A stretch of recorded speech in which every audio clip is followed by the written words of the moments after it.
Canal 9, en partenariat avec le service cantonal de la santé publique, Addiction Valais et Promotion Santé Valais vous présente l'Antidote.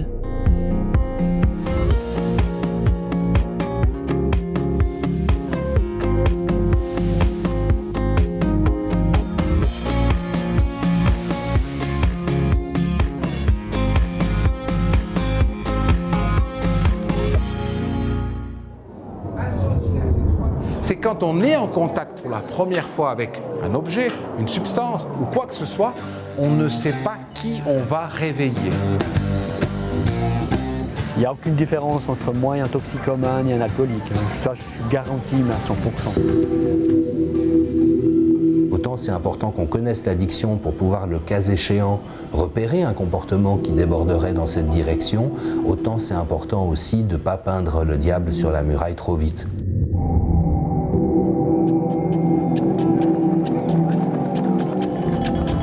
Quand on pense aux addictions, on pense surtout aux substances, les drogues, l'alcool, mais l'addiction peut aussi être liée à une activité dont on ne peut plus se passer. Certaines personnes sont accros au travail, d'autres aux réseaux sociaux, aux jeux vidéo ou au sport par exemple. Ces activités provoquent la libération d'endorphines, d'adrénaline, qui fait que la victoire ou la performance dans le sport, dans les jeux vidéo, sont euphoriques et peuvent pousser certaines personnes à placer leurs priorités par rapport à ces activités ou à se couper du monde. Et c'est à ce moment-là que la situation devient critique.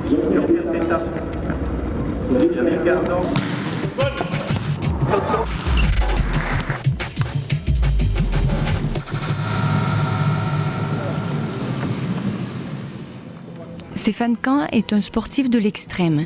Il roule 20 à 25 000 km par année. En 2 ans, il fait donc le tour de la Terre. Même en étant petit, je faisais toujours plus que les autres. Les entraînements, je faisais toujours plus que les autres. J'ai une tronche assez bien trempée. J'aime me surpasser, voilà. Et puis je sais que je suis un peu fou, entre guillemets. On m'appelle souvent le barjot de Gland. Et puis je crois que c'est ma nature, c'est moi-même, quoi. Et puis j'aime, quoi. Je suis un cycliste qui fait des grandes courses. C'est toujours aller plus loin, toujours aller plus haut, pas plus haut dans les performances, mais toujours aller plus loin, quoi. Je pousse toujours mes limites, toujours plus loin. Si demain vous me dites je descends, admettons à Lisbonne à vélo, je serai le premier à descendre. C'est non-stop.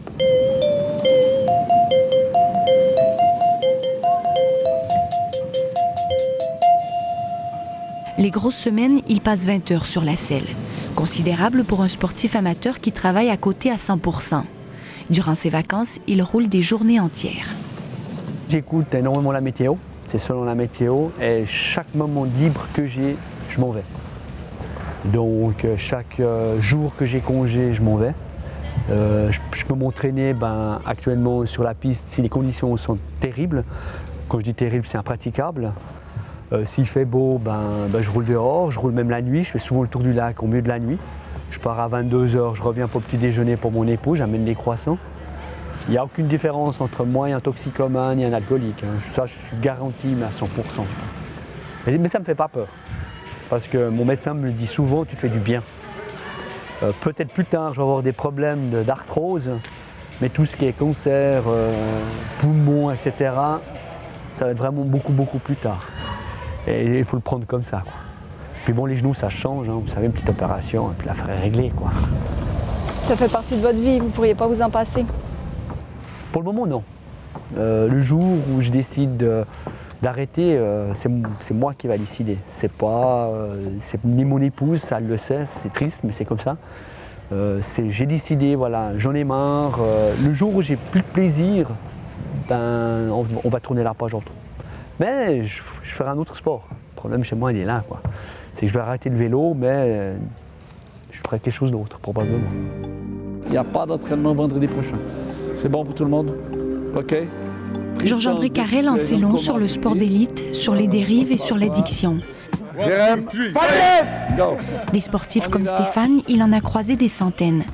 Directeur du service des sports à l'Université de Lausanne et entraîneur de l'équipe nationale de volley-ball, il s'est lui-même parfois forcé à décrocher de sa passion du ballon pour pouvoir garder la tête froide et la santé. L'entraîneur, par exemple, doit beaucoup observer ses joueurs ou ses joueuses pour voir lorsqu'ils sont dans des comportements qui ne semblent pas normaux par rapport à la connaissance qu'il a du joueur.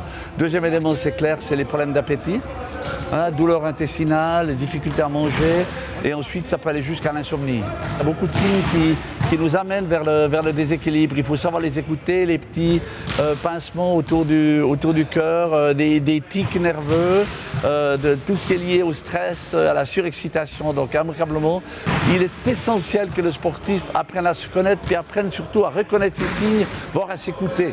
Allez, c'est super les gars, on est parti, hein. 0. Georges-André Carrel s'est donné comme mission de sensibiliser les jeunes à ce côté cognitif du sport, savoir se connaître et s'écouter.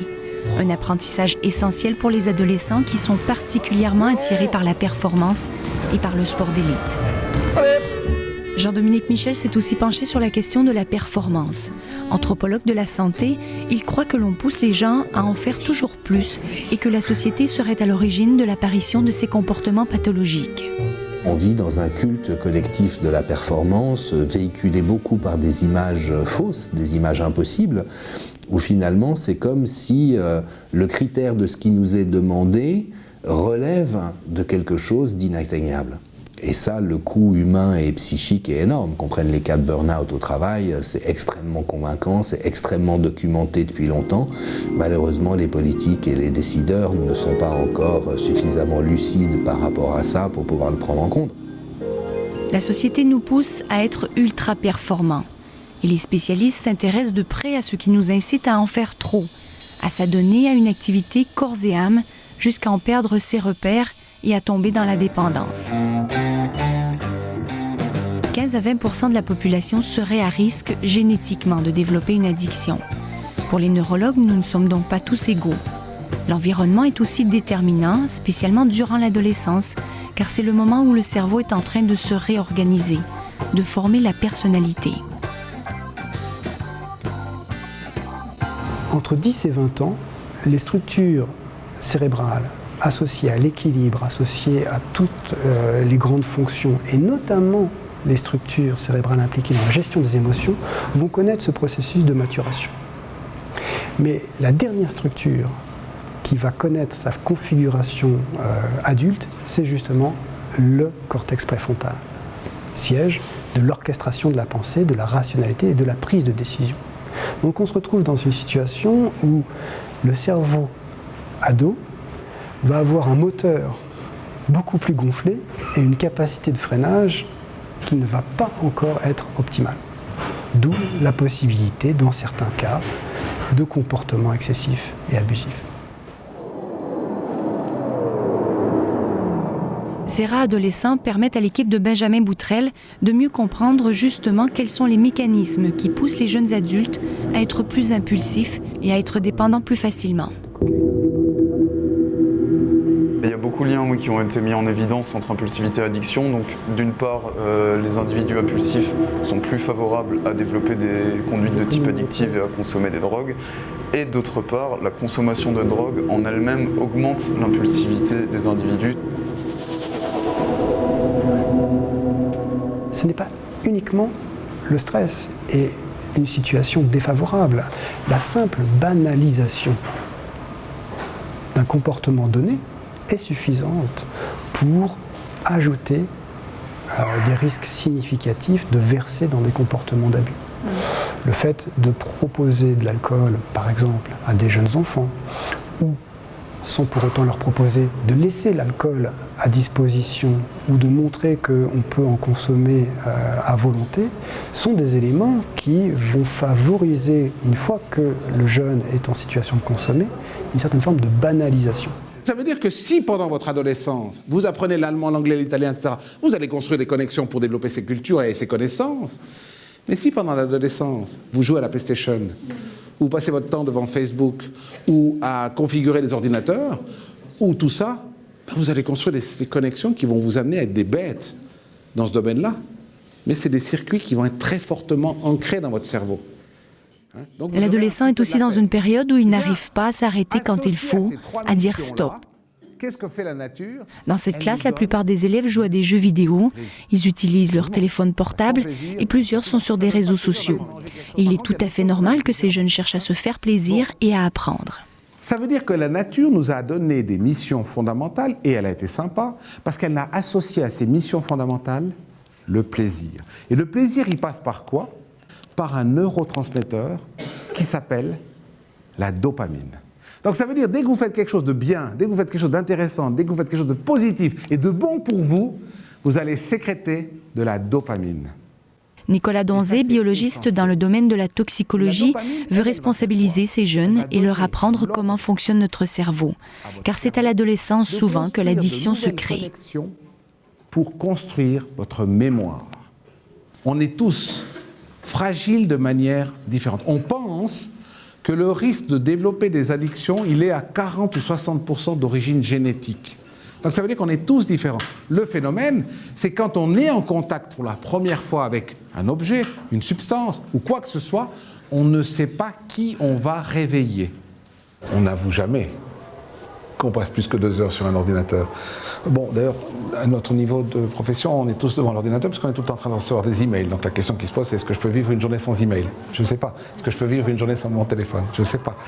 Mais il faut savoir rester le maître. C'est toujours la question, c'est qui allume qui? Un addict a perdu cette capacité, cette plasticité, cette capacité d'adapter sa pensée, sa prise de décision et ses actes par rapport aux situations et aux urgences d'une situation donnée. La préférence sera systématiquement et exclusivement donnée au produit. Ça, c'est une conséquence directe. C'est l'échec professionnel, c'est la mise au banc de la société, c'est la destruction des liens d'amitié et familiaux, et c'est également la persistance dans un comportement excessif, quelles qu'en soient les conséquences, et notamment vis-à-vis de sa propre santé. Stéphane Kahn est suivi par un médecin pour éviter les blessures. Et il accorde aussi beaucoup de temps à sa famille, qui le suit un peu partout dans ses aventures.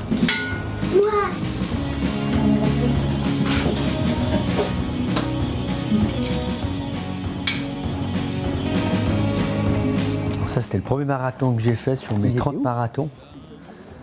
C'était le premier marathon que j'ai fait le 18 janvier 2004. C'était en Belgique, je me rappelle, il faisait froid.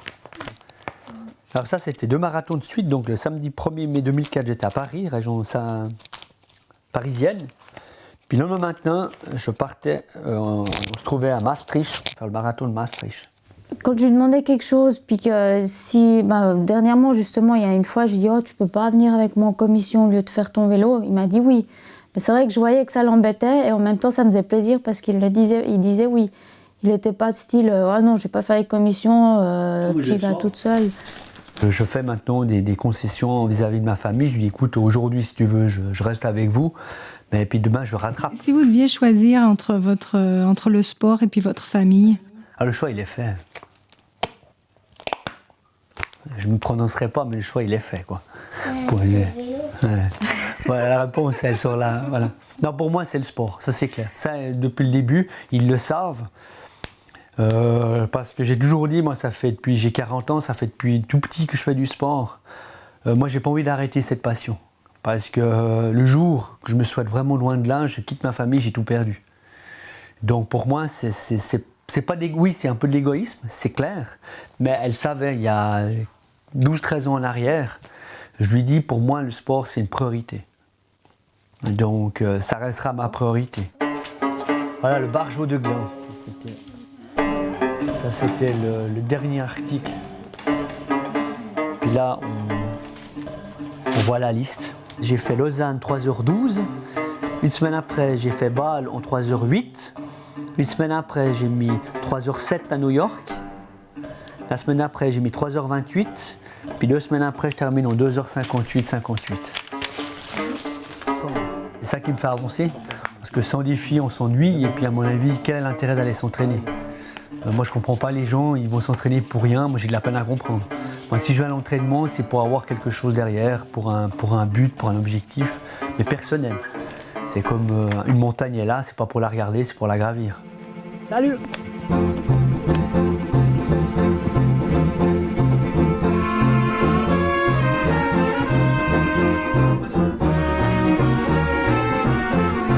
Une fois qu'on est bien chaud, au bout de 3/4 d'heure, 1 heure, là on commence à avoir les endorphines. Et c'est ça qui est dangereux parce que je peux faire 2, 3, 4 heures, 5 heures de vélo d'un coup. Parce qu'on a ce côté bien-être. On a les jambes qui tournent, on a un cœur qui est bas. Comme je dis souvent, j'ai des sensations, je peux faire bouger la montagne. C'est un peu ça que vous cherchez quand vous faites du sport? Je cherche toujours ça parce qu'on est tellement bien qu'on veut ça.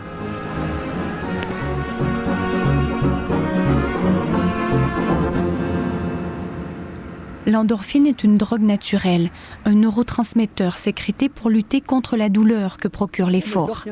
Et le corps est doté de nombreux messagers chimiques dans ce genre. Les endorphines sont à même de générer un état d'euphorie, un état de bien-être qui est particulièrement compatible avec l'addiction. Vous avez la dopamine qui est connue depuis une 50aine d'années comme étant le substrat biologique responsable de l'exaltation, de l'excitation, liée à la possibilité d'obtenir une récompense. Et puis vous avez tous les systèmes de stress qui vont être intrinsèquement associés à l'excitation et puis à la satisfaction d'une situation donnée. L'adrénaline, la noradrénaline, la fonction de stress, le cortisol chez l'homme, le corticostérone chez l'animal. Tu perds ta tête, tu perds ton âme, tu danses et tu délires. Personne ne voit au fond de toi le noir de ton désir. Ce qui caractérise l'addiction, c'est le moment où cette passion va prendre le pas sur un ensemble de relations sociales naturelles et utiles, et donc où il y a une forme d'autisme qui va se développer, ou en tout cas un accaparement excessif de la passion par rapport à l'équilibre de vie de la personne. Et autant c'est important qu'on connaisse l'addiction pour pouvoir, le cas échéant, repérer un comportement qui déborderait dans cette direction, autant c'est important aussi de ne pas peindre le diable sur la muraille trop vite. L'addiction à un comportement est devenue de plus en plus importante dans notre société. Même si elle reste marginale par rapport à l'addiction aux substances, il faut savoir la repérer pour éviter des dégâts majeurs dans la vie sociale, professionnelle et affective, et pour savoir retrouver un équilibre.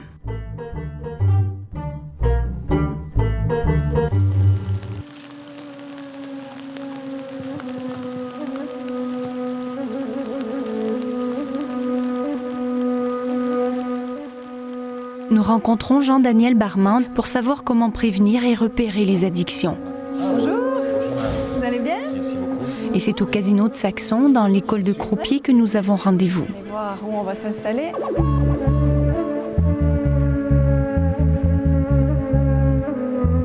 Le concept d'addiction a bien évolué. Qu'est-ce qui a changé au cours des dernières années? On ne parlait pas tellement de comportement addictif, puis maintenant on en parle, ça n'existait pas avant. Si vous faites une revue de presse, vous allez constater effectivement qu'on a des pages entières ou des émissions qui vont évoquer toutes les déclinaisons de l'addiction.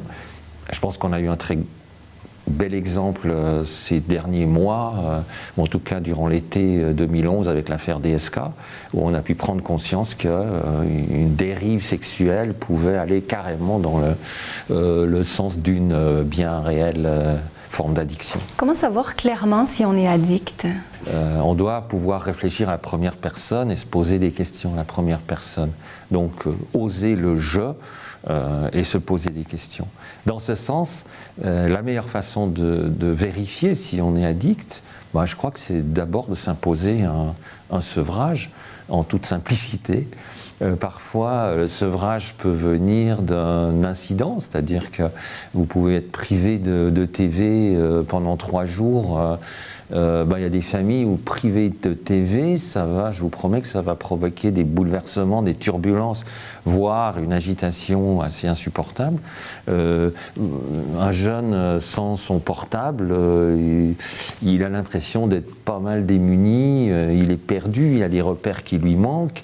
Une personne sans alcool alors qu'elle est alcoolodépendante, un joueur excessif qu'on priverait absolument de possibilités de jouer, qu'est-ce qu'il va constater? Qu'est-ce qu'il va observer?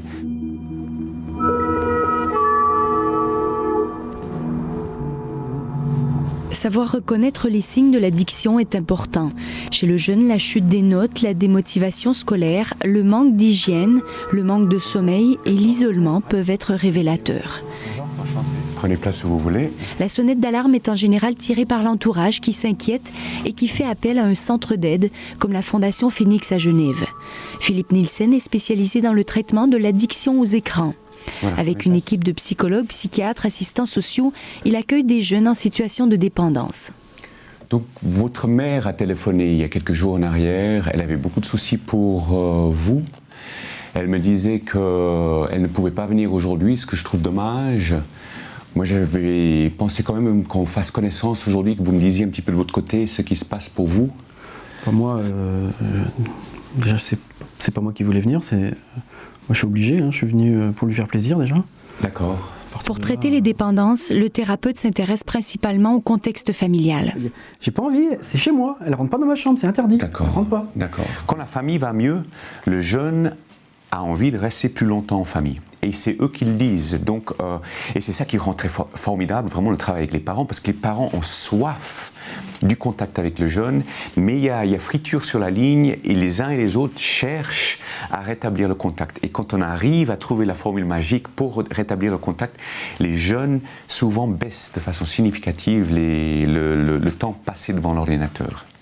Donc on n'est même pas dans un travail où on prive le jeune de l'ordinateur, on crée des nouvelles conditions d'appel vers des nouvelles formes d'être ensemble, de relations. Et vraiment c'est la plus belle forme de thérapie parce qu'on est gagnant, on n'est pas dans un processus de privation, on est dans un processus de reconnexion.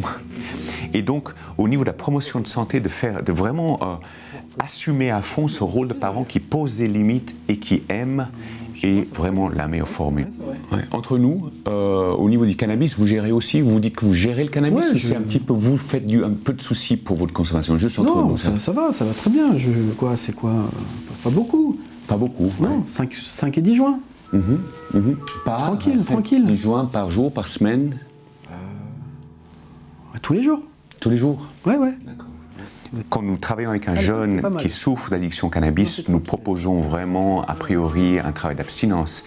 Avec les ordinateurs, c'est pas possible et c'est pas souhaitable. C'est un outil incontournable dans la vie d'aujourd'hui et qui vraiment permet des avancées au niveau professionnel, scolaire, etc. Et on n'aimerait surtout pas que les jeunes se privent de cet aspect-là. Donc c'est beaucoup plus dans comment diversifier les intérêts à l'extérieur afin que la partie ordinateur soit moins monopolisant dans la vie du jeune. Super.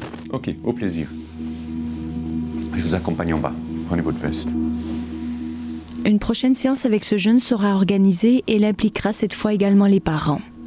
Les structures de soins tentent de collaborer avec la famille, le milieu scolaire et la justice. Et une récente étude européenne a démontré que les thérapies sont efficaces quand même dans 50% des cas. Au revoir Gaëtan, au plaisir.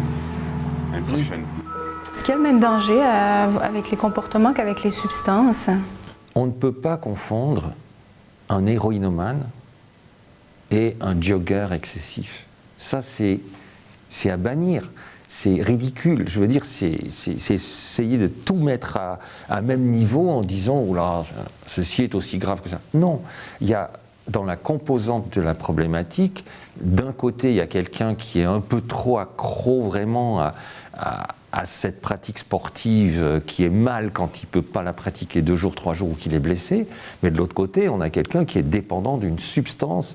Je crois que dans les 2 cas, on peut parler d'une forme d'addiction. Mais la composante, si on prend toute la liste de ce qui compose ce problème, on n'est pas sur une même échelle de dangerosité. Est-on tous addicts? Est-ce qu'on doit remettre en cause justement toutes nos activités, nos passions? Mon postulat, ce serait de dire qu'on a tous un côté addict. Allez, on a tous nos petites dépendances. Moi je pense que parmi les téléspectateurs, il n'y en a pas beaucoup qui, en ce moment-là, pourraient dire « Ah moi non, jamais, aucune ». Vous savez, en passant, on aime bien rappeler ça comme ça pour titiller, mais du chocolat en passant par je ne sais pas quoi, tout le monde a ses petite dépendance. C'est pas nécessairement mauvais pour la santé. Mais non, absolument pas. C'est un peu comme si on disait que faire du stress ou avoir du stress, c'est que négatif. Si vous n'avez jamais de stress, c'est que vous êtes un mollusque, hein, vous êtes une plante verte. Donc, avoir des plaisirs, prendre du plaisir, non, mais ça fait partie aussi de l'équilibre et du bien-être, finalement. Mais le piège inverse, c'est de voir des addicts partout, c'est de penser qu'on a une population qu'il faut pathologiser, qu'on est tous malades d'addiction, etc. C'est à bannir, cette approche-là. Jean-Daniel Barman, merci beaucoup. Merci à vous. Ça vous arrive de jouer à vous? Mais parfois, jamais à la roulette, par exemple, je connais rien. C'est plutôt... Ouais, de temps en temps, une machine à sous quand ça se présente. Ah, d'accord, ouais. Même si le sport est bon pour la santé, que le travail, Internet, les réseaux sociaux ou les jeux vidéo peuvent vous apporter beaucoup, il faut éviter les excès et surtout savoir trouver un juste équilibre dans sa vie pour être bien. Et c'est là la clé du succès pour ne pas tomber dans le comportement pathologique ou dans l'addiction. Je vous remercie de nous avoir suivis tout au long de cette émission. Vous pouvez toujours nous retrouver sur Internet pour en savoir plus. Je vous souhaite une excellente soirée. Les jeux sont faits. Rien ne va plus.